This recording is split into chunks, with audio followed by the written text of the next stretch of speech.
Welcome to our podcast, where we delve deep into the rich and complex history of Africa during the 19th century, exploring the interplay of population changes, slavery, agriculture, and colonial dynamics. Today, we're discussing a topic that's not only fascinating, but also crucial for understanding the modern world: Europe, empire, and the unknown continent, Africa in the 19th century. Absolutely. It's a crucial chapter in the larger story of our world. As we dive into this, let's keep in mind the social upheavals and transformations that were occurring in Africa during the 1800s, from the continued effects of the transatlantic slave trade to the agricultural revolutions leading to population growth. These factors reshaped societies profoundly. Right. So, what do we mean by the transatlantic slave trade?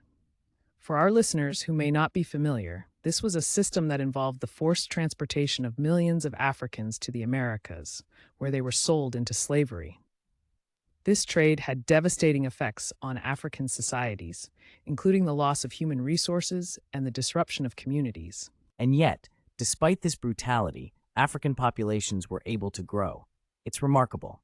The introduction of calorie-rich crops like maize and manioc played a significant role in this growth, especially among Bantu-speaking communities in southern Africa. This agriculture-driven population increase created a heightened competition for land. It's a classic case of both resilience and struggle. That's true. A perfect example of this struggle is found during the time of Shaka Zulu in the 1820s. Population pressures and local rivalries led to the Mfikane, a period marked by upheaval and migration.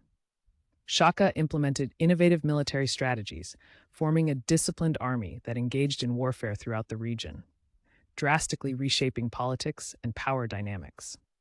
The Mfikane, which means crushing in Zulu, saw various groups moving in response to Shaka's campaigns, often fleeing violence and resulting in new formations of power among displaced communities. This is not just a story of one figure, but of how societal shifts can lead to the rise of different states.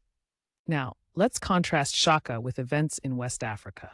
There we see the Fulani Jihad led by Usman Dan Fodio, which aimed to purify Islam and establish new Islamic states. These movements brought dramatic changes, toppling older regimes and influencing trade networks across the region. That's right. The jihad resulted in the creation of the Sokoto Caliphate, a vast empire that spanned much of what we now call Nigeria. This not only reshaped politics and governance, but also instituted new religious practices that defined cultural identities in West Africa for generations. And amidst all these changes, we can't forget about Muhammad Ali in Egypt, who sought to modernize with military reforms and infrastructural developments.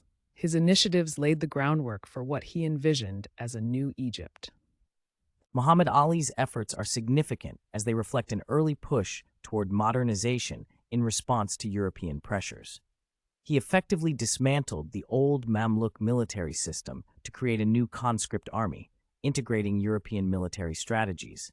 However, while he advanced Egypt's infrastructure, the economy remained heavily agrarian and often straddled a fine line of debt to European powers. Speaking of European powers, let's fast forward to 1807, when Britain officially abolished the Atlantic slave trade. This legislative change was only the beginning of a complex relationship that would evolve between Europe and Africa, culminating in the establishment of colonies. Yes, and to enforce this abolition, Britain formed the West Africa Squadron, tasked with intercepting slave ships along the coast. This led to the resettlement of captured Africans, a poignant reminder of the complex interplay of rescue and exploitation. Places like Sierra Leone emerged as new homes for liberated Africans. And let's not forget Liberia, which was founded with American support to resettle freed Black Americans. Yet this establishment complicates the narrative, as indigenous communities still significantly outnumbered these settlers, leading to tension and conflict that continued long after. Correct. Tensions like these epitomize the colonial legacies that continue to echo into modern times.